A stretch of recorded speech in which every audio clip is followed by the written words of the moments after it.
هنيئا يا مناة القلب ترقي في معالينا عسى الله ينير الدرب بالتوفيق آمينا هنيئا يا مناة القلب ترقي في معالينا বুখারী মুসলিমে বর্ণিত হয়েছে রাসূল সাল্লাল্লাহু আলাইহি ওয়াসাল্লাম একজন দরিদ্র সাহাবীকে তার সাথে থাকা কুরআনের মাধ্যমে তাকে বিবাহ বন্ধনে আবদ্ধ করিয়ে দিয়েছিলেন।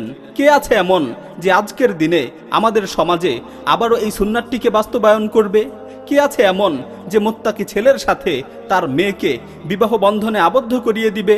তারিখের কিতাবে প্রখ্যাত তাবেঈ সাঈদ ইবনুল মুসাইয়িবের একটি ঘটনা বর্ণিত হয়েছে। সাঈদ ইবনুল মুসাইয়িব তিনি ছিলেন জগৎ বিখ্যাত আলেমে দ্বীন।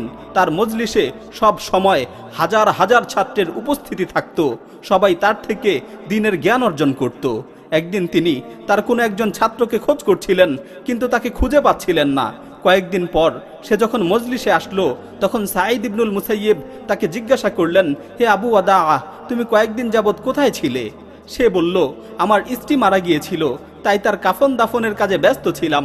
সাঈদ ইবনুল মুসাইয়িব বললেন, তুমি আমাদেরকে কেন খবর দিলে না? জানলে তো আমরাও জানাজায় উপস্থিত হতাম। তখন তিনি তাকে জিজ্ঞাসা করলেন, তুমি কি আর বিয়ে করবে না?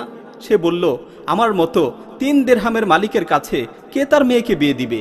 সাঈদ ইবনুল মুসাইয়িব বললেন, সুবহানাল্লাহ, 3 দিরহাম, এটা তো অনেক সম্পদ। সে বলল, না, 3 দিরহামের কথা শুনলে কেউই আমার কাছে তার মেয়েকে বিয়ে দিবে না। তখন সাঈদ ইবনুল মুসাইয়িব বললেন, ঠিক আছে, আমি দিব, আমি আমার মেয়েকে তোমার কাছে বিয়ে দিব। সাঈদ ইবনুল মুসাইয়িবের মেয়ে ছিল অত্যন্ত সুন্দরী।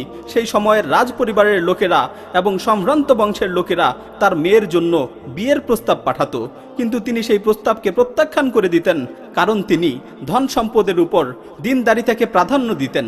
তিনি তার মেয়ের জন্য একজন উত্তম চরিত্রের অধিকারী ও দিনদার পাত্র খোঁজ করছিলেন, কেননা তার কন্যা হলো আল্লাহর পক্ষ থেকে তার কাছে একটি আমানত। এজন্যই তিনি এমন একজন ব্যক্তিকে খোঁজ করছিলেন যে এই আমানতের হক ঠিকমতো আদায় করতে পারবে। সাঈদ ইবনুল মুসাইয়িব দ্রুত ঘরে গেলেন এবং ঘরে যেয়ে মেয়ের কাছ থেকে অনুমতি নিয়ে আসলেন।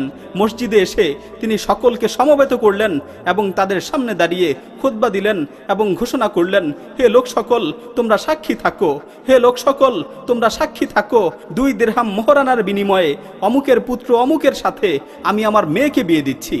বিবাহ সম্পন্ন হলো। যুবক বলেন, বিবাহের পর আমি খুবই আনন্দিত হলাম। সেদিন আমি রোজা রেখেছিলাম। সূর্য ডুবার উপক্রম হয়ে গেল, তাই আমি ইফতার করার জন্য দ্রুত বাড়িতে ছুটে গেলাম। আমি ইফতার করার জন্য রুটি সামনে নিয়ে বসলাম। এমন সময় শব্দ পেলাম, কে জানি দরজায় কড়া নাড়ছে। আমি জিজ্ঞেস করলাম, কে? দরজার ওপাশ থেকে আওয়াজ আসলো, আমি সাঈদ। আমি বুঝতে পারলাম সাঈদ ইবনুল মুসাইয়িব এসেছেন।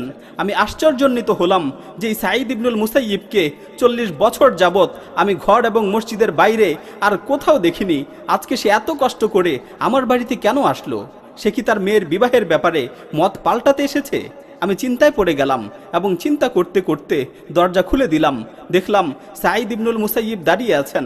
আমি তাকে বললাম, এত কষ্ট করে আপনি কেন এসেছেন? আমাকে বললে তো আমি যেতে পারতাম। তখন তিনি বললেন, না, আজকে আমারই আসার প্রয়োজন ছিল।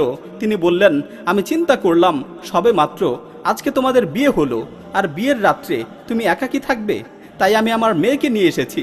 আজকে থেকে তোমার স্ত্রী তোমার কাছেই থাকবে। একথা বলে তিনি তার মেয়েকে ঘরে প্রবেশ করিয়ে দিলেন এবং আমাদের জন্য দোয়া করলেন, আল্লাহ তাআলা তোমাদের বৈবাহিক জীবনে বরকত দান করুন এবং তোমাদের মাঝে ভালোবাসার বন্ধন তৈরি করে দিন। যুবক বলেন, অতঃপর আমি এই প্রথমবারের মতো তার দিকে তাকালাম। সে এতই সুন্দর ছিল যে এত সুন্দর মেয়ে আমি ইতিপূর্বে আর কখনোই দেখিনি। আমি দ্রুত বাড়ির ভিতরে গেলাম, আমার মাকে ডাকলাম এবং তাকে সংবাদ দিলাম যে প্রখ্যাত মুহাদ্দিস সাঈদ ইবনুল মুসাইয়িব তার মেয়েকে আমার সাথে বিবাহ দিয়েছেন এবং তার মেয়েকে আমাদের বাড়িতে দিয়ে গেছেন। তখন মা বললেন, আলহামদুলিল্লাহ, এটা তো খুশির সংবাদ। তবে এখন কথা হচ্ছে, বাসর ঘরকে সুসজ্জিত করার আগে তুমি তার কাছে যাবে না। অতঃপর বাসর ঘরকে সুসজ্জিত করা হলো এবং আমি তার কাছে গেলাম। আল্লাহর কসম করে বলছি, আমি তার চেয়ে সুন্দর মানুষ আর কখনোই দেখিনি। সে যখন কথা বলতো তখন অনেক উত্তম কথা বলতো, আর প্রয়োজন ছাড়া সে চুপ থাকতো।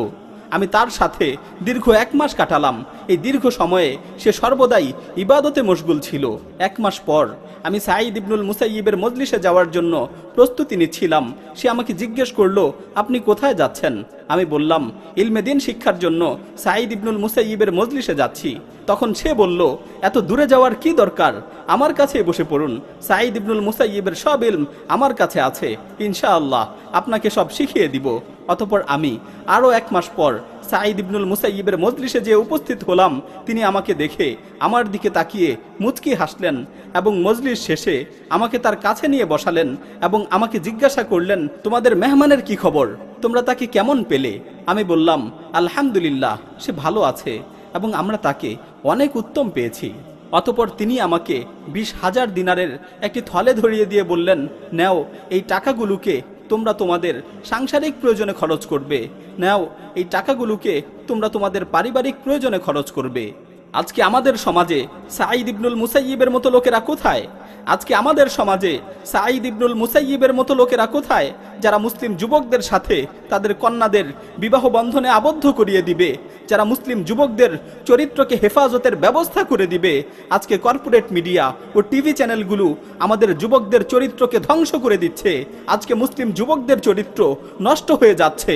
অর্থের অভাবে তারা বিয়ে করতে পারছে না, অথচ আমরা দিনের পর দিন বিয়েকে ব্যয়বহুল ও কঠিন করে তুলছি।